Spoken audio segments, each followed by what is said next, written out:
Uy!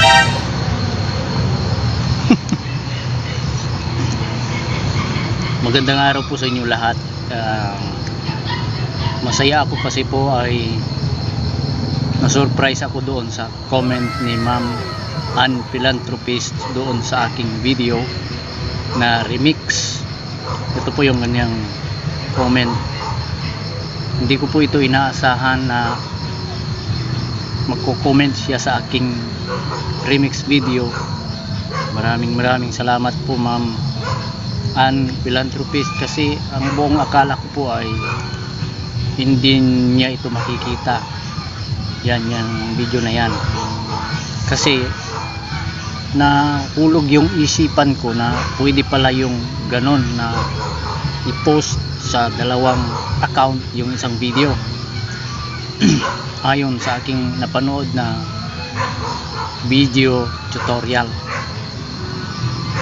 Pero kaninang hapon nag-comment si Ma'am Ann. Thank you po Ma'am Ann Philanthropist. Patuloy po kayong nagmamalasakit sa akin, hindi lang sa akin, sa amin lahat. Kaya naniniwala po ako kay Ma'am Ann Philanthropist. Siya po ang nakasolve sa aking problema sa aking account na intellectual property. Kaya na-monetize ako. Kaya saludo po ako sa inyo Ma'am. Ayan, sinabi niya sa akin dyan na hindi ko gagawin yun. Kaya yung mga video na i-upload ko doon sa aking profile na nandito rin sa aking page ay aalisin ko yun. Ito po ay leksyon sa lahat. Huwag po kayong maniniwala agad sa mga tutorial na yan, yung mga nagsasabing ganito. Magtanong po kayo kay Ma'am Ann Philanthropist. Napakabait niya. Sa kanya po kayo magtanong kung mayroon po kayong problema. Siya lamang po ang nakita kong nagtuturo na talagang tumutulong sa buong puso niya, walang hinihintay na anumang kapalit. Kagaya din siya ni Ma'am Jans, pero ibang paraan po kay Ma'am Jans. Pero iisang layunin nila yung pagtulong sa mga katulad nating nasa baba. Kaya yung mga makapanood po doon sa aking upload ngayon, huwag nyo na pong gagawin yung pag-upload ng isang video sa dalawang account, sa page at sa inyong profile.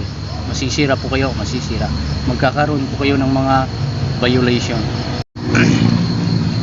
Kaya kung sinuman po ang makapanood nito ay i-share po ninyo para alam nila na yung pag-upload ng isang video doon sa profile at sa page ay mali. Magkakaroon ng violation, hindi man daw ngayon, sa mga susunod na araw, sabi ni Ma'am Ann Philanthropist. Kaya sa kanya ako nagtitiwala. Kaya yung mga nagtuturo ng kung ano-ano dyan, ayusin naman ninyo yung pagtuturo po ninyo sa amin. Yung kung gusto ninyong makatulong sa amin ay yung totoo na information, wag yung peke. Yun lamang po. Maraming salamat.